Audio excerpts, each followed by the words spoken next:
Today I am joined by road racer Gary Jordan. So Gary, first of all, how have you been getting on throughout the coronavirus lockdown? Yeah, it hasn't been too bad for me to be honest. I've only really had 3 weeks off work and then got the call to come back to work, so I was happy with that because I don't think I could have stayed at home for 5 or 6 months like other people have been. But yeah, it's just been back to normal for me really. And then I suppose, okay, going back now before coronavirus and before the season this year was halted, how did you get into motorbikes? And I suppose how did you come to start racing them? Well, when I was 5, my dad surprised me with a little PW50 for a birthday present, and that's really where everything started for me. I was only riding around fields. Got a few bigger motocross bikes throughout the years till I was 16, and then it wasn't until my dad went to the Sunflower Trophy races one year. My cousin Mark Young was racing that. He decided maybe I'd like to have a go at it, so we bought Mark's old 125 of him. And the following year, I was supposed to start the season. Unfortunately, I broke my arm before my first race, and it wasn't until about August before I got racing that year. And then at the end of that season, we bought a newer bike, and I competed in the Irish Clubman's Championships for a few years on the 125 before getting moved up to nationals, and then I was old enough to ride the road, so that's when I decided I'd go to the Cookstown 100 and have a go at it. So you started out obviously your road racing career on a 125, and you've since then progressed up onto the 600. So I suppose just going back a little bit, the 125, starting off in the 125, did you kind of have any sort of expectations in your mind, going into, say, you said you started off the Cookstown 100? Not really, no, because the competition was fierce back then when I started riding 125s, like Robert and Michael and William and all in the grid. Mhm. So it was all a new learning thing for me. So I just wanted to go out and have a bit of fun, and uh, really enjoyed it. Didn't win anything or do anything, but always went a lot quicker than I thought it was going to go. So yeah, it wasn't too bad. As I say, the competition was so hard back then with 125s when I started racing them. And then, of course, you've progressed now up to the 600. How did all that come around, and what's that like, I suppose, in comparison to the 125? Well, I rid 125s my whole racing career more or less. Like, but I always wanted to go to 600, but I just didn't have the funds to do it.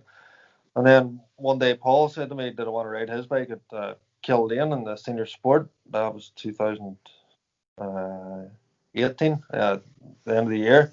And I thought he was joking at the start, to be honest, but he actually did get me an empty. So I went to Kildane on a 600 when I'd never rode a 600 before in my life, or even been to Kildane or even seen the circuit.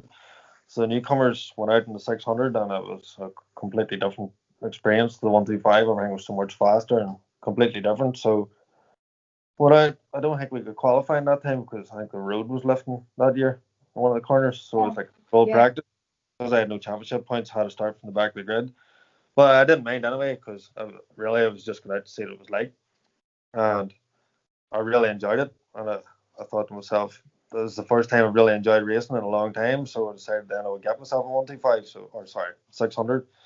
Then the month after I decided to buy one. So that's where I'm at now.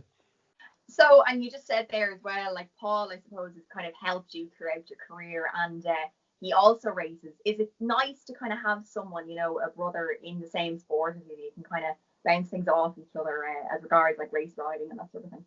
Yeah, it definitely is. Paul would help me, especially when it comes to circuits and I'm struggling at them. He would like take me around the car and point out things that I wouldn't even notice, like where I should be at in the road or a braking marker. Um, his advice is always very helpful to me. So it is. He's a good bunch of people around him too that sort of try and have their input when I'm struggling with things in the bike too. Like so, yeah, it definitely really helps me. And then I suppose having raced now for a couple of years, and you've seen a couple of the tracks, up north especially, and of course a couple down here down the south. Do you have a favourite, or what's your thoughts on that? I definitely have a favourite. It would be Kill Lane, but I still haven't done the full road racing championship. I still haven't done Tandragee or Wallerstown. Kells, I think Kells would be a great wee track to race around. Down there last year, down to watch at it, it looked brilliant, and I was actually regretting not putting an entry in to do it that year.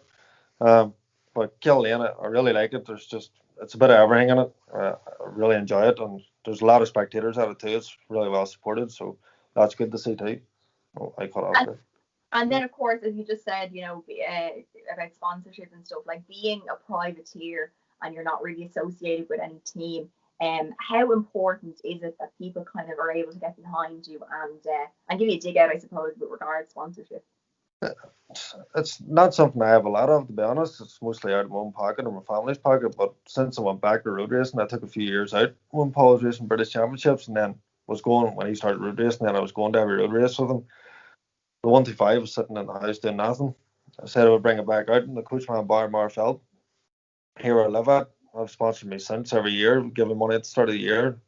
Um, then last year before Red 600 started the season, I sort of did like a wee crowdfunding thing for like £20 to put the name, or maybe it was £10 to put the name on the bike, can't remember. And overwhelmed by the amount of people that got behind me to do it. So it was only supposed to be for the Cookstown 100, and then I decided that I would just keep the names on the bike for the whole season because they helped me so much. So, but with times now, the way things are with being businesses having to close, I suppose, for lockdowns and whatnot, I don't know how much sponsorship's going to be available next year, but hopefully things will change for the better, and maybe we'll be able to get a few more sponsors next year. And then, of course, this season was kind of null and void. There was no real road racing as such. Cookstown got going there at the end of the season, but it wasn't really going towards anything as such. So, what was that experience like going out of Cookstown under sort of the semi-lockdown restrictions and all the rest of it? Did it kind of have any effect on your riding as such, or was it just?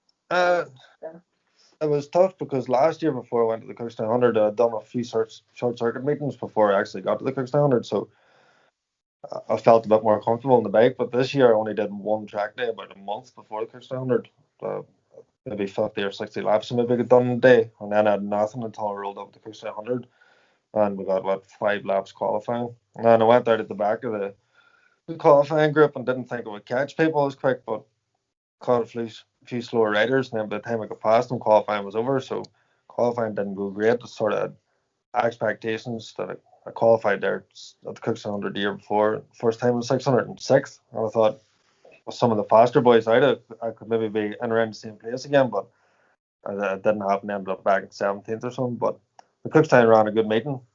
Probably something that our clubs are going to have to look at for next year if we do get a season going ahead, like, with the restrictions in place and stuff. But yeah, it wasn't too bad. It was nice to get back out on the bike again. Like. And then I suppose, providing that the 2021 season can get underway with the whole COVID thing, what sort of plans would you have for next year, and do you have kind of goals that you're looking to achieve for next season? Just to do a full season in senior sport next year. It'd be great to try and do all the road races, like Tandragee and Walderstown, a few of the ones that I mentioned that I hadn't done yet, and just see where it goes from them. And an ideal world, if I had a super twin or something that I could get out on as well, it would be great. But at the minute, it's just focus on senior sport championship next year and see how I go on it. Well, we wish you the very best of luck for next season, Gary, and hopefully, of course, racing can get underway. But until then, have a great winter and keep learning the circuits and all the rest of it. I'm sure Paul can give you a couple of tips there as well on that. So, yeah, thank you very much and have a great winter. No problem. Thank you.